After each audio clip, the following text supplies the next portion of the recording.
늦가을 바람이 스치는 재개발 골목. 수십 명의 조폭들이 한 여성을 둘러싸고 있었습니다. 조폭들이 비웃었죠. 저 미친년 뭐야? 내가 그 소문난 택배년이냐? 오늘이 내 장례식이다. 윤아진은 천천히 가방을 내려놓고 장갑을 꼈습니다. 그리고 낮게 말했습니다. 한꺼번에 와. 잘근잘근 씹어먹어 줄게. 그 순간 바람이 불고 낙엽이 흩날렸습니다. 조폭 두목 이상철의 손짓과 함께 10여 명이 동시에 달려들었죠. 하지만 그 다음 순간은 카메라로도 따라가지 못했습니다. 첫 번째 조폭은 턱을 맞고 그대로 쓰러지고, 두 번째는 무릎이 꺾여 바닥에 처박히고, 세 번째는 명치를 맞고 뒤로 날아갔습니다.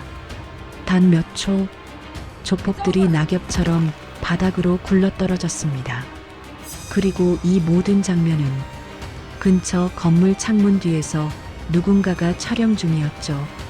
그 영상 하나가 국회의원, 대기업, 조직폭력배 모두의 인생을 뒤집어 버릴 줄은 아직 아무도 몰랐습니다.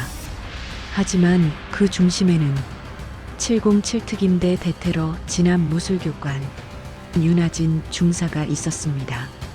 조직폭력배와 정치권, 건설업체의 검은 유착을 파헤치고 이 골목의 평화를 되찾는 이야기, 지금부터 시작하겠습니다. 구독과 좋아요 부탁드립니다. 윤아진은 30살의 평범한 택배기사입니다. 아버지가 운영하는 작은 택배 대리점을 돕고 있죠. 아버지는 심장병으로 무거운 짐을 들 수 없어서 하진이 하루 대부분을 대신 뛰어다녀야 했습니다. 아버지는 하진이 제대하고 돌아온 후로 외롭지 않았습니다. 딸이지만 항상 듬직하다고 느꼈죠. 무거운 짐도 거뜬히 들어 올리고 새벽부터 밤늦게까지 묵묵히 일하는 모습이 정말 든든했습니다. 동네 상인들도 하진을 보며 입을 모아 칭찬했습니다. 하진 씨 정말 성실해요. 요즘 젊은 사람들 중에 저렇게 부모 일 돕는 애가 어디 있어요? 진짜 효녀예요. 아버지 대신 무거운 짐도 다 들고 다니잖아요. 실제로 하진은 조용했습니다. 매일 아침 일찍 일어나 상자를 싣고 골목을 왕복하며 택배를 배달했죠. 주민들에게 인사도 정중하게 했고 무거운 짐도 마다하지 않았습니다. 하지만 자세히 보는 사람이라면 뭔가 다르다는 걸 눈치챌 수 있었습니다. 하진의 자세는 너무 고닫고 걸음걸이는 일정했습니다. 무거운 상자를 들 때도 허리가 흔들리지 않았죠. 그리고 무엇보다 눈빛이 달랐습니다. 웃을 때는 따뜻했지만 고개를 돌리는 순간 스쳐 지나가는 그 시선은 날카롭고 예리했습니다. 마치 주변의 모든 것을 계산하고 파악하는 듯한 눈빛이었죠. 하진 씨, 이 상자 진짜 무거운데 괜찮아요? 괜찮습니다. 제가 들게요. 짧고 정확한 대답. 필요 이상의 말을 하지 않는 습관. 그리고 순간적으로 상황을 판단하는 그 눈빛.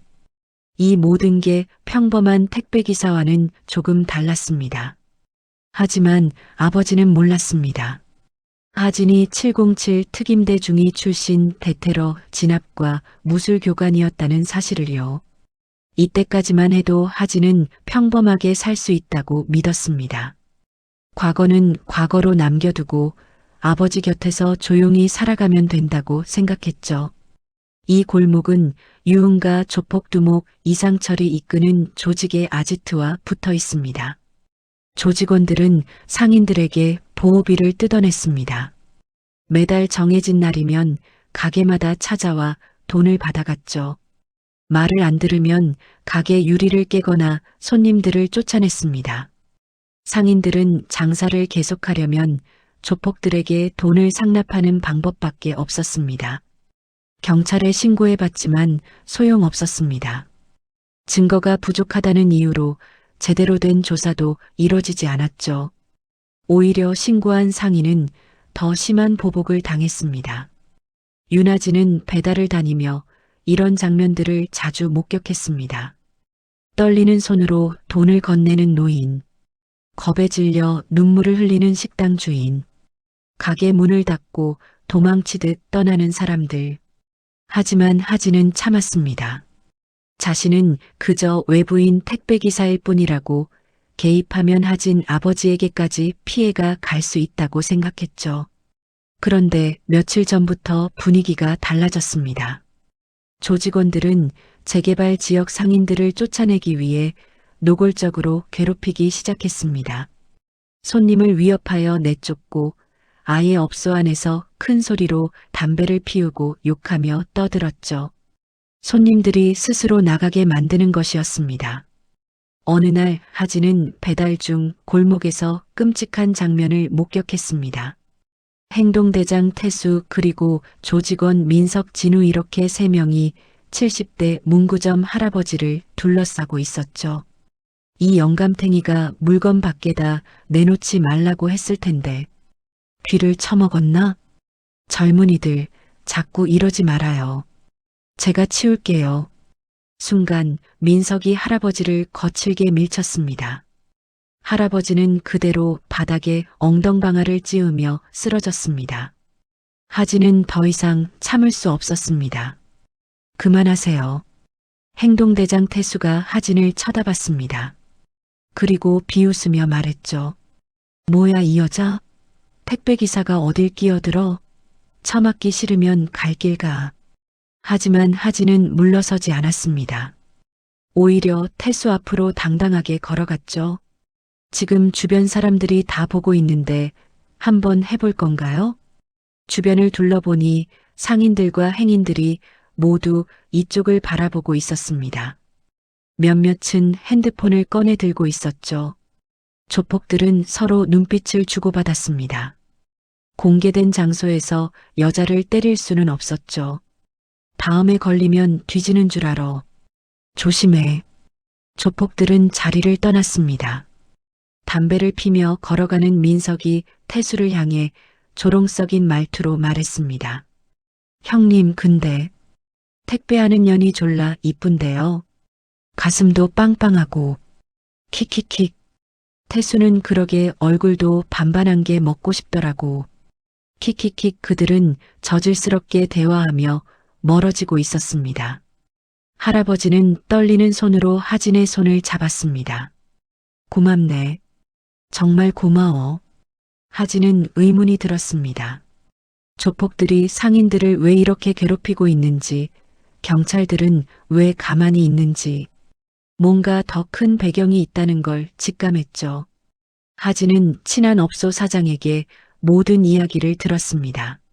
하진 씨, 대한건설에서 이 동네에 큰 쇼핑몰을 짓기로 했대요. 그런데 보상금을 제대로 안 주고 헐값에 땅을 사들이려고 하는 거예요. 그래서 조폭들이 네, 우리를 괴롭혀서 스스로 나가게 만들려는 거죠. 그래야 돈 안 들이고 땅을 차지할 수 있으니까요. 하진은 조용히 고개를 끄덕였습니다.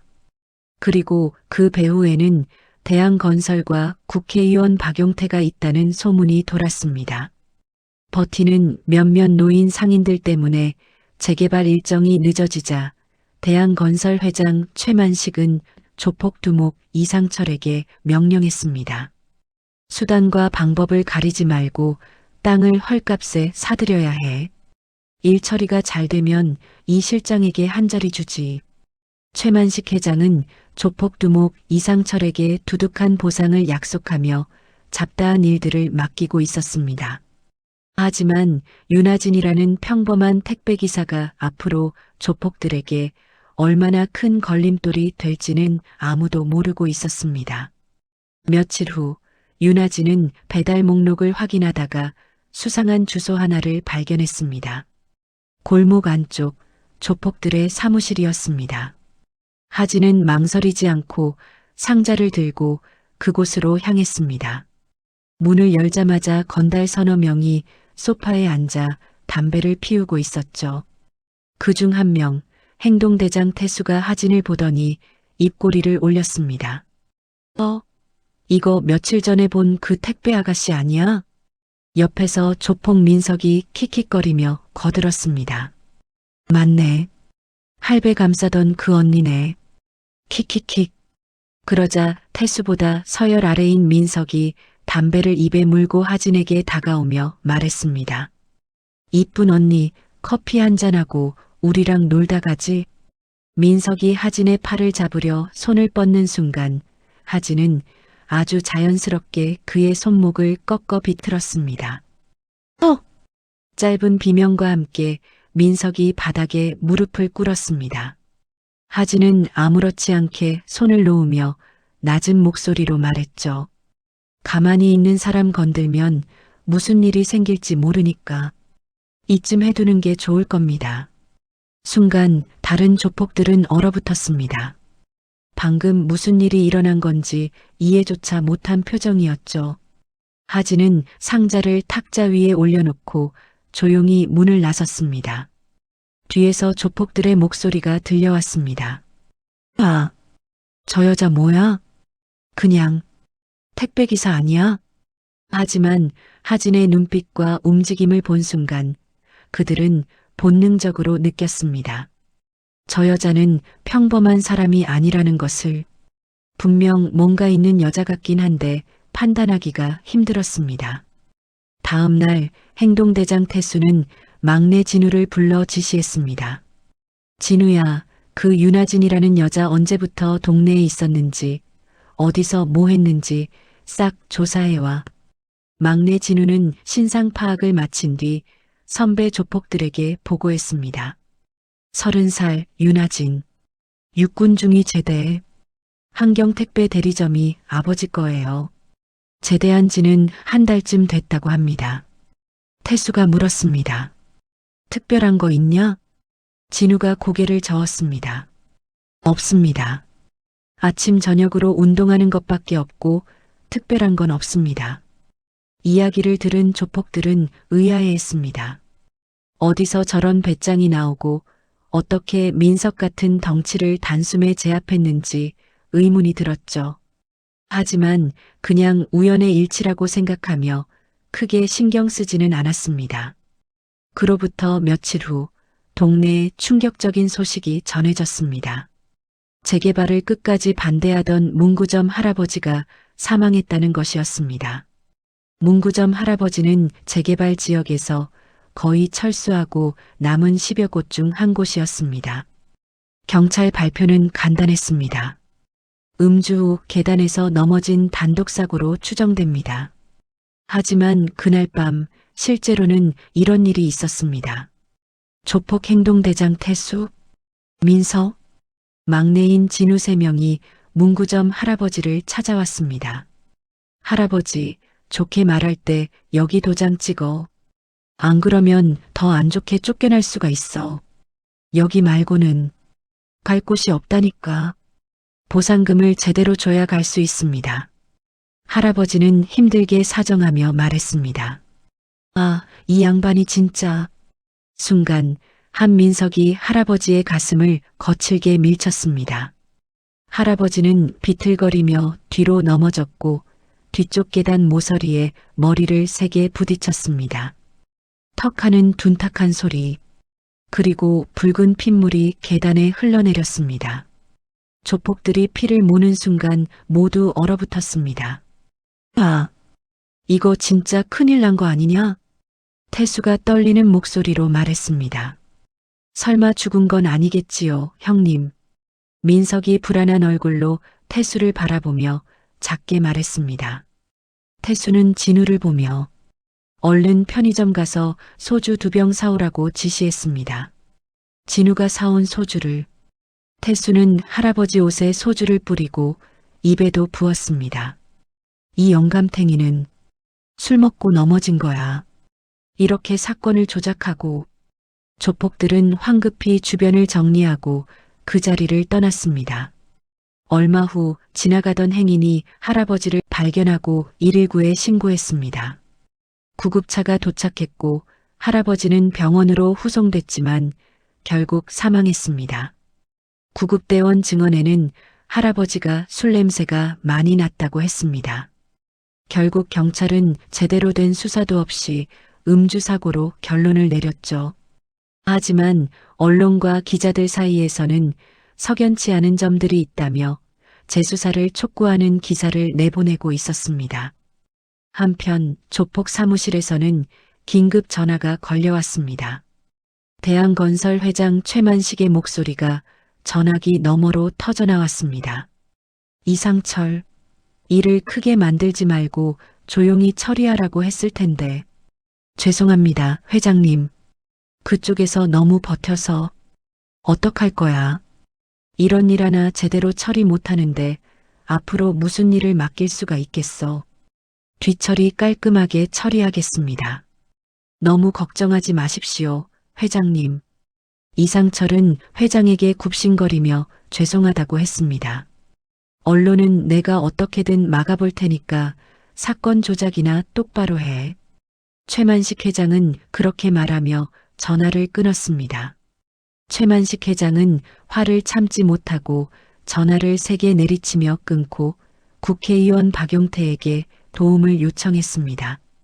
의원님, 이번 건 좀 조용히 넘어가게 해주셔야 합니다. 박용태는 무슨 일을 이렇게 처리하냐며 화를 냈습니다. 그리고는 한번 경찰 쪽에 압력을 넣어볼 테니 양아치들 단속 좀 똑바로 하라며 전화를 끊었습니다. 그날 밤 하진은 혼자 사건 현장을 찾아갔습니다. 문구점 뒤쪽 계단, 할아버지가 쓰러졌다는 바로 그곳이었죠. 하진은 주변을 살펴봤습니다. 바닥에는 희미한 혈흔이 남아 있었고 계단 모서리에도 흔적이 보였습니다. 이건 넘어진 게 아니야. 밀린 거야. 그때 근처 쓰레기통 뒤에서 담배꽁초 여러 개가 발견됐습니다. 같은 브랜드, 같은 시간대에 피운 흔적들이었죠. 최소 3명. 할아버지를 기다렸던 거야. 하진은 주변 상가를 돌며 조용히 정보를 수집하기 시작했습니다. 한 24시간 편의점 아르바이트생이 말했습니다. 그날 밤 11시쯤 문신한 사람 한 명이 소주 2병을 사러 왔었는데 표정이 어딘가 불안해 보였어요. 또 다른 상인은 이렇게 증언했습니다. 그날 밤 10시 반쯤 할아버지 가게에서 큰 소리가 들렸어요. 누가 싸우는 것 같았는데. 하진은 모든 정보를 머릿속으로 정리했습니다. 조폭들이 할아버지를 찾아갔고 충돌이 있었고 할아버지는 계단에서 쓰러졌습니다. 그리고 조폭들은 급하게 소주를 사서 현장에 뿌렸죠. 모든 것이 음주 사고로 은폐됐습니다. 왜 경찰은 제대로 조사하지 않았을까? 하진이 어둠 속에서 현장을 조사하고 있을 때 뒤에서 인기척이 느껴졌습니다. 하진은 바로 민첩한 동작으로 몸을 숨기고 의문의 남자를 관찰했습니다. 휴대폰으로 무언가를 촬영하며 수첩에 메모를 하는 모습이 하진의 눈에 들어왔습니다. 하진은 조폭들이 사건을 조작하려고 하는 게 아닐까 의심이 들어 조용히 그 남자에게 다가갔습니다. 누군데 이 밤에 여길 왔죠? 그 목소리에는 살기가 서려 있었습니다. 상대는 깜짝 놀라 돌아봤습니다. 30대 중반의 남성, 손에는 작은 수첩과 휴대폰이 들려 있었죠. 저는 기자입니다. 한명우라고. 한명우는 떨리는 손으로 명함을 꺼냈습니다. 하진은 명함을 받아들고 한명우를 차갑게 바라봤습니다. 기자요? 여기서 뭐 하는 건데요? 이번 사건, 뭔가 이상해서요. 사건이 너무 일찍 종결되고 배후에 대형 건설사가 있을 것 같은 예감이 들어서요. 한명우는 조심스럽게 말을 이었습니다. 저는 지금 국회의원 박용태와 대한건설 회장을 취재 중인데 의문점이 한두 가지가 아니라는 걸 알게 됐습니다. 그리고 재개발하는데 조폭까지 연루되어 있다는 증거까지 찾아냈습니다. 하진은 한명우 기자의 말을 더 자세히 듣기 위해 근처 편의점 야외 테이블로 자리를 옮겼습니다. 한명우는 그동안의 취재 내용을 털어놨습니다. 몇 년 전부터 박용태 의원의 비리를 추적하다 윗선의 압력으로 해고당했고 지금은 프리랜서로 대한건설과 박용태의 유착관계를 파헤치고 있었습니다. 재개발을 둘러싼 조폭동원, 강제 철거 계획까지 증거들을 차곡차곡 모으는 중이었죠. 예리한 눈빛으로 한명호를 바라보고 있던 하진은 한명호 기자의 꺾이지 않는 기자 정신을 읽을 수 있었습니다. 하진은 명함을 주머니에 넣으며 제보할 일이 있으면 연락하겠다고 말하며 자리에서 일어났습니다. 점점 멀어지는 하진의 뒷모습을 보고 있는 한명호는 어딘가 모르게 차분하면서도 날카로운 눈빛을 지울 수가 없었습니다. 집에 돌아온 하진은 장롱 깊은 곳에 두었던 종이 상자를 꺼내 보았습니다. 상자 안에는 군번줄과 707 특임대 전투복이 들어 있었습니다. 하진은 군복을 바라보며 과거를 떠올렸습니다. 특임대 시절 하진은 테러리스트 진압 작전에 투입되었습니다. 그 과정에서 동료를 구하며 테러리스트를 사망하게 한 일이 있었습니다.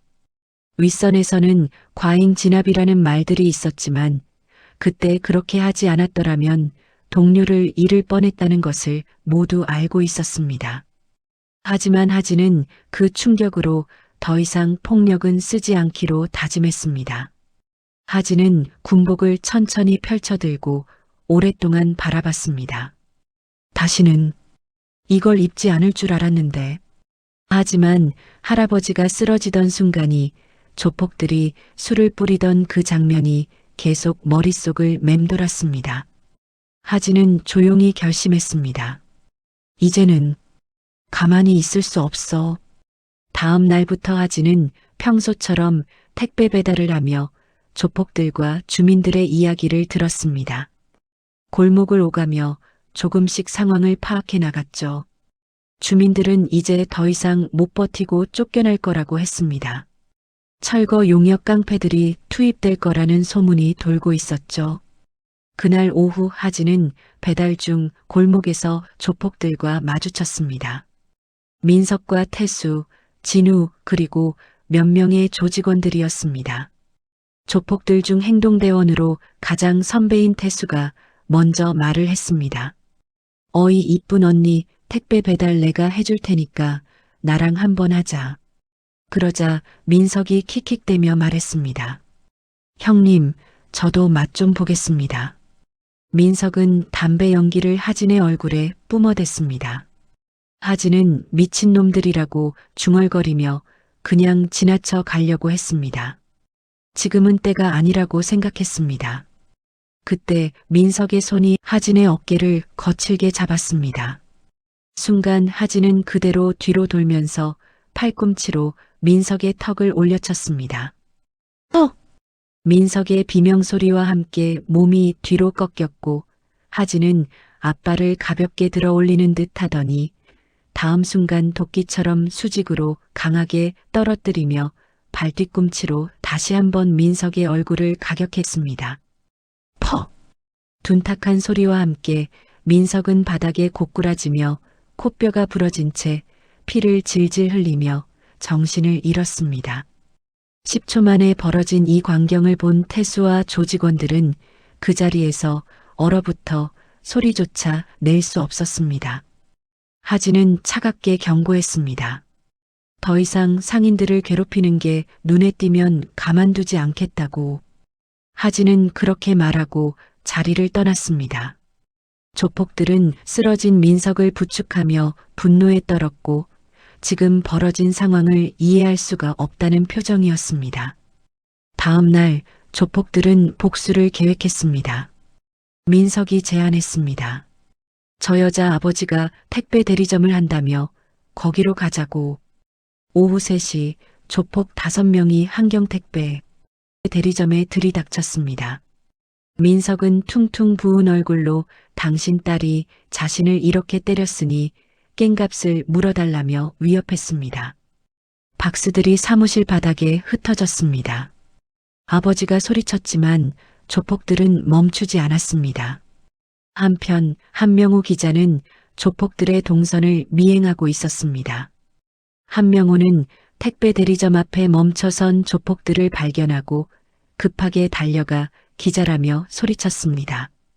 하지만 조폭들은 한명호를 같이 정리하자며 달려들었고 한명호는 필사적으로 막아보려 했지만 결국 얻어맞고 쓰러졌습니다. 하진이 배달을 마치고 돌아왔을 때 사무실은 이미 난장판이 되어 있었습니다. 박스들이 흩어져 있고 아버지는 바닥에 주저앉아 있었습니다. 아빠, 하진이 급하게 달려갔습니다. 아빠는 괜찮지만 기자 한 분이 자신을 도와주려다가 조폭들에게 끌려갔다고 말했습니다. 하진의 눈빛이 차갑게 변했습니다. 하진은 아버지를 의자에 앉히고 조용히 밖으로 나갔습니다. 하진은 바로 조폭 사무실로 향했습니다. 문을 박차고 들어서자 조폭들이 놀라 돌아봤습니다. 태수가 책상에 앉아 어라, 이게 누구신가? 정의의 사도 택배기사네. 보면 볼수록 매력있단 말야. 킥킥킥. 옆에 있던 민석이 퉁퉁 부은 얼굴로 하진을 보며 말했죠. 제발로 여길 기어들어오다니. 미친년이네. 태수가 똘마니들에게 눈치를 주며 조지라고 소리쳤습니다. 순간 하진의 움직임이 폭발했습니다. 먼저 달려드는 조폭의 주먹을 살짝 피하며 그대로 명치에 한 방 먹이고 다시 턱주가리를 올려쳤습니다. 그때 다른 한 명이 달려드는 것을 본 하진은 바로 옆차기로 가슴을 찼습니다. 순식간에 똘마니 2명이 구석으로 나가떨어지고 태수는 그 자리에서 꼼짝할 수가 없었습니다. 민석은 어제 당한 일 때문에 더욱 공포에 떨고 있었습니다. 순식간에 조폭 2명을 제압하고 하진은 살기 어린 눈빛으로 태수가 앉아있는 책상으로 가서 태수 얼굴을 노려보며 말했습니다. 한 번만 더 내 눈에 띄면 다 갈아 마신다. 태수와 나머지 조폭들은 공포에 떨며 아무 말도 할 수가 없었습니다.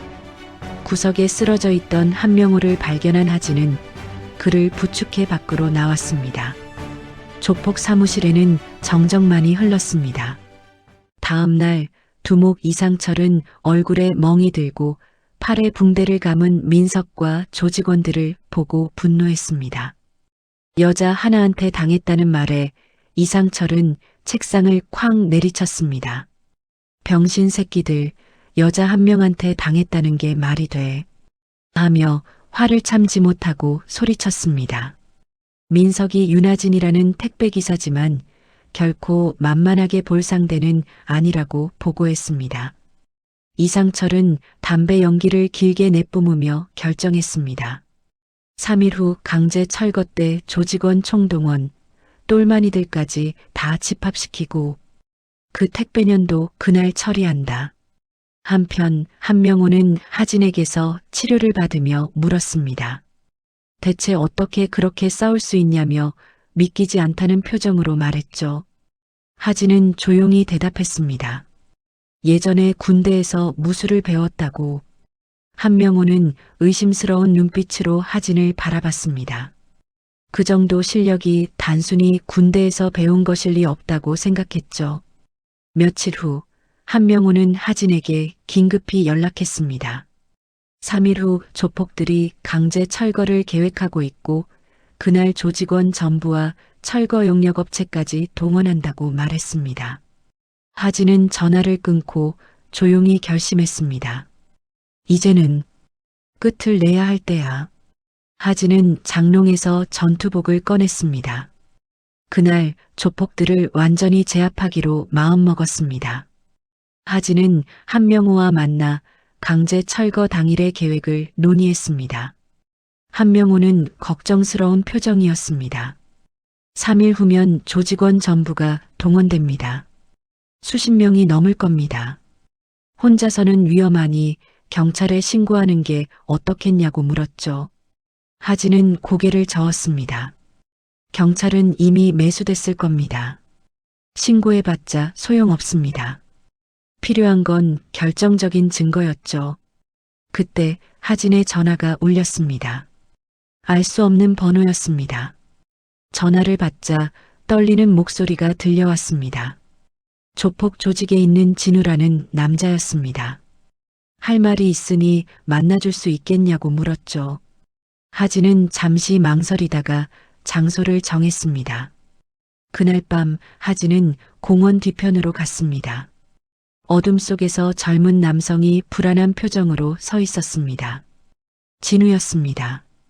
진우는 떨리는 목소리로 고백을 시작했습니다. 할아버지가 돌아가신 건 자기 때문입니다. 그날 밤 진우가 소주를 사왔습니다. 형님들이 시켜서 할아버지한테 소주를 뿌렸습니다. 그냥 돈 벌려고 조직에 들어갔는데 이런 짓을 하게 될 줄 몰랐습니다. 진우의 눈에서 눈물이 흘러내렸습니다.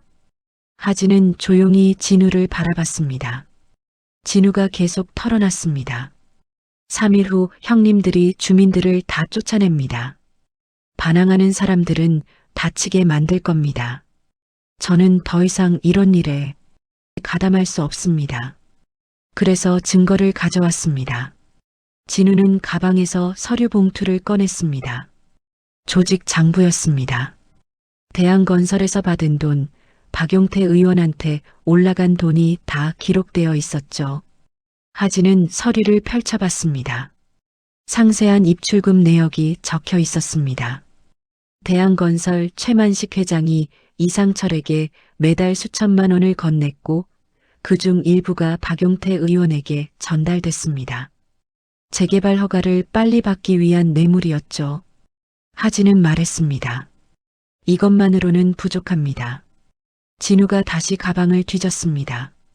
녹음 파일이 든 USB와 사진들이 나왔습니다. 형님들이 최만식 회장 만나는 장면을 녹음했습니다. 돈 주고 받는 장면도 몰래 찍었죠. 하진은 USB를 받아들고 진우를 바라봤습니다. 왜 이걸 저한테 주는 겁니까? 진우는 절박한 표정으로 대답했습니다. 이 일을 할수록 양심의 가책을 느낍니다. 더 이상은 하고 싶지 않습니다. 이제 사람답게 남들처럼 열심히 일하면서 평범하게 살고 싶습니다. 진우는 자신의 잘못을 뉘우치고 있었습니다. 하진은 잠시 생각하다가 고개를 끄덕였습니다. 3일 후 강제 철거 당일에 조직에서 빠지라고 했습니다. 증거들은 자신이 한명호 기자에게 전달할 테니 진우는 어디 숨어 있으라고 했습니다. 나머지 일은 자신이 알아서 할 테니 너무 걱정하지 말라고 했습니다. 하진의 눈빛이 차갑게 빛났습니다. 진우는 고개를 숙이며 감사하다고 말했죠. 하진은 증거들을 들고 한명호에게 돌아갔습니다. 한명호는 서류와 USB를 확인하며 놀란 표정을 지었습니다. 완벽한 증거였습니다. 이것만 있으면 최만식 회장과 박용태 의원을 다 엮을 수 있었죠. 하진은 조용히 말했습니다. 사건의 진짜 구조는 이겁니다. 하진은 종이에 그림을 그리기 시작했습니다. 조폭 조직 이상철 대한건설로부터 비자금 수령, 대한건설 최만식 박용태 의원에게 뇌물 제공, 박용태 의원 재개발 허가 강행, 경찰 압력, 노인 사망 사건 조폭들이 사고로 위장, 모든 게 연결되어 있었습니다. 재개발 이권을 위해 주민들을 희생시킨 것이었죠. 한명호는 떨리는 손으로 카메라를 꺼냈습니다. 3일 후 강제 철거 현장을 전부 촬영하겠습니다. 그리고 이 증거들과 함께 검찰에 넘기겠습니다. 하진은 고개를 끄덕이며 부탁했습니다. 한 가지만 부탁드립니다. 주민들 안전이 최우선입니다. 한명호가 알겠다고 대답했습니다. 하진은 집으로 돌아와 전투복을 다시 꺼냈습니다. 707 특임대 시절 사용했던 전술 장갑, 무릎 보호대, 경량 전투화, 모든 장비를 점검했죠. 3일 후 모든 것이 결정됩니다. 하진은 조용히 다짐했습니다. 이번엔 아무도 다치게 하지 않겠어. 디데이 아침이 밝았습니다. 하진은 새벽부터 일어나 전투복을 입었습니다. 707 특임대 시절 사용했던 검은색 전투복, 전술 장갑, 무릎 보호대, 거울 앞에 선 하진은 더 이상 평범한 택배기사가 아니었습니다. 한명호는 이미 현장 근처에서 대기 중이었습니다. 카메라와 녹음 장비를 준비했고 모든 순간을 기록할 준비가 되어 있었죠. 오전 10시 재개발 골목에 조폭들이 집결하기 시작했습니다. 이상철을 비롯해 태수, 민석, 그리고 수십 명의 조직원과 똘마니들, 총 10명이 넘는 인원이었습니다. 이상철이 큰 소리로 외쳤습니다. 오늘 이 골목 깔끔하게 정리한다. 나가라고 해도 안 나가는 놈들은 다 끌어낸다. 조폭들이 골목 안으로 쏟아져 들어갔습니다. 하지만 골목 입구에서 주민들이 길을 막고 서 있었습니다. 철거 용역업체와 조폭들이 들어오지 못하도록 주민들이 팔짱을 끼고 버티고 있었죠. 노인들, 상인들, 그리고 젊은 주민들까지 모두가 두려움에 떨면서도 자신들의 터전을 지키기 위해 나선 것이었습니다. 한명호는 건물 2층 창문에서 카메라로 모든 장면을 촬영하기 시작했습니다. 이상철이 앞으로 나서며 고함을 질렀습니다. 비켜. 안 그러면 다 다친다. 주민들은 떨리는 목소리로 외쳤습니다. 여긴 우리 집이다. 절대 못 나간다. 태수와 민석이 앞으로 나섰습니다. 조폭들이 주민들을 끌어내기 시작했습니다. 노인 한 분이 바닥에 넘어졌고 여성 한 명이 비명을 질렀습니다. 바로 그때였습니다. 골목 입구에서 한 사람이 천천히 걸어 들어왔습니다. 검은 전투복을 입은 여성, 윤하진이었습니다. 조폭들이 하진을 보고 웃음을 터뜨렸습니다. 저 또라이 같은 년 여기가 어디라고. 미쳐도 단단히 미쳤네. 이상철도 하진을 보고 비웃었습니다. 내가 그 유명한 택배년이구나. 오늘이 내 장례 치르는 날이다. 하진은 아무 말 없이 앞으로 걸어갔습니다. 그리고 택배 가방을 바닥에 내려놓고 장갑을 천천히 끼며 말했습니다. 오늘은 여기까지입니다. 순간 가을바람이 불었습니다. 가로수에서 낙엽들이 흩날리기 시작했죠. 이상철이 손짓으로 명령했습니다. 10명 정도의 조폭들이 일제히 하진에게 달려들었습니다. 하지만 다음 순간 하진의 움직임이 폭발했습니다. 가장 먼저 달려든 조폭의 주먹을 피하며 얼굴을 가격했습니다. 동시에 옆에서 달려드는 조폭의 무릎을 차며 중심을 무너뜨렸죠. 세 번째 조폭이 주먹을 날렸지만 하진은 몸을 틀어 피하며 그대로 명치를 가격했습니다. 순식간에 조폭 3명이 낙엽처럼 나가떨어지는 길바닥에 뒹굴고 있었습니다. 하진은 멈추지 않았습니다. 회전하며 옆차기로 4번째 조폭의 가슴을 찼습니다. 5번째가 뒤에서 달려들자 뒤돌며 발 뒤꿈치로 얼굴을 가격했죠. 6번째, 7번째. 조폭들이 낙엽처럼 바닥으로 쓰러져 나갔습니다. 하진의 움직임은 정확했고 빨랐습니다. 707 특임대에서 배운 대테러 진압 기술과 특공 무술이 빛을 발하고 있었습니다. 손목 꺾기, 관절 제압, 무릎 차기, 회전 공격.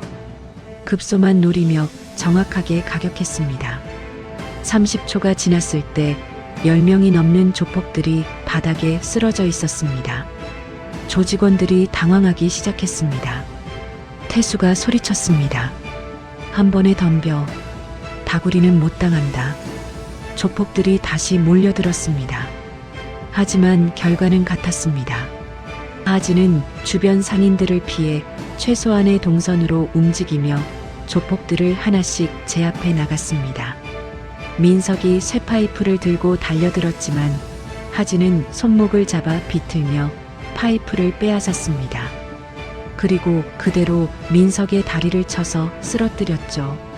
태수도 덤벼들었지만 하진의 옆차기에 맞아 구석으로 날아갔습니다. 20명이 넘는 조폭들이 바닥에 쓰러져 있었습니다. 나머지 조폭들은 공포에 떨며 뒤로 물러섰습니다. 이상철만이 남아 있었습니다. 이상철은 믿을 수 없다는 표정으로 하진을 바라봤습니다. 너, 대체 뭐냐? 하진은 차갑게 대답했습니다. 너 같은 인간 쓰레기 치우는 사람이다. 이상철의 얼굴이 창백해졌습니다. 바로 그때 사이렌 소리가 들려왔습니다. 경찰차들이 골목 입구에 도착했습니다. 이렇게 707 대테러 진압과 무술교관이었던 윤하진 중사는 조폭들을 순식간에 제압하고 숨을 돌리고 있었죠. 한명우가 촬영한 영상과 진우가 제공한 증거 자료들이 검찰에 전달됐고 검찰이 직접 경찰을 움직인 것이었습니다. 경찰들이 쓰러진 조폭들을 체포하기 시작했습니다. 이상철도 수갑을 차고 연행됐죠. 한명우는 2층에서 내려와 하진에게 다가갔습니다. 모든 걸 촬영했습니다. 이 영상과 증거들로 최만식 회장과 박용태 의원까지 다 엮을 수 있습니다. 하진은 고개를 끄덕이며 조용히 골목을 빠져나갔습니다. 주민들이 하진을 바라보며 감사하다고 외쳤지만 하진은 뒤돌아보지 않았습니다. 그저 평범한 택배기사로 돌아가고 싶을 뿐이었습니다. 조폭들이 체포된 다음 날 새벽 5시 검찰은 추가 동시 체포 작전을 시작했습니다. 최만식 회장 자택, 박용태 의원 자택, 이상철 사무실, 세 곳에서 동시에 체포 작전이 진행됐습니다. 특정경제범죄가중처벌법 위반, 뇌물공여 혐의로 긴급 체포합니다. 최만식과 박용태는 수갑을 찬 채 연행됐고 이상철을 포함한 조직원 전원도 체포됐습니다. 그날 오후 긴급 기자회견이 열렸습니다. 오늘 새벽 검찰은 재개발 비리 및 조직폭력 사건과 관련해 대한건설 최만식 회장, 국회의원 박용태, 조폭 두목, 이상철을 포함한 50여 명을 긴급 체포했습니다. 뉴스는 전국으로 퍼져나갔습니다. 재판이 시작됐고 최만식 회장은 징역 12년, 박용태 의원은 징역 10년, 이상철은 징역 15년을 선고받았습니다. 태수와 민석 같은 행동대장들은 3년에서 5년, 일반 조직원들은 1년에서 2년의 실형을 받았죠. 그리고 문구점 할아버지 사건도 재수사가 시작됐습니다. 경찰은 조폭들의 조작 사실을 밝혀냈고 유족들에게 정식으로 사과했습니다. 재개발 지역은 완전히 달라졌습니다. 조폭들이 사라지자 상인들은 이제 자유롭게 장사를 할 수 있었습니다. 더 이상 보호비를 내지 않아도 됐고 협박에 시달리지도 않았죠. 재개발 계획도 전면 재검토됐습니다. 새로운 건설사가 선정됐고 주민들에게 정당한 보상금이 지급되기 시작했습니다. 어느 날 하진은 배달을 마치고 돌아오는 길에 누군가를 만났습니다. 진우였습니다. 하지만 예전의 껄렁한 모습은 사라져 있었습니다. 수수한 티셔츠에 청바지, 깨끗하게 정돈된 머리, 평범해 보이는 차림이었죠. 증거를 모아온 진우는 내부 고발자로 인정받아 정상 참작됐고 집행유예를 선고받았습니다. 진우는 조심스럽게 하진에게 다가왔습니다. 누나, 정말 감사합니다. 하진은 고개를 끄덕였습니다. 진우 씨가 증거를 준 덕분에 일이 잘 풀렸습니다. 어려운 일 해줘서 저도 고맙다고 해야겠네요.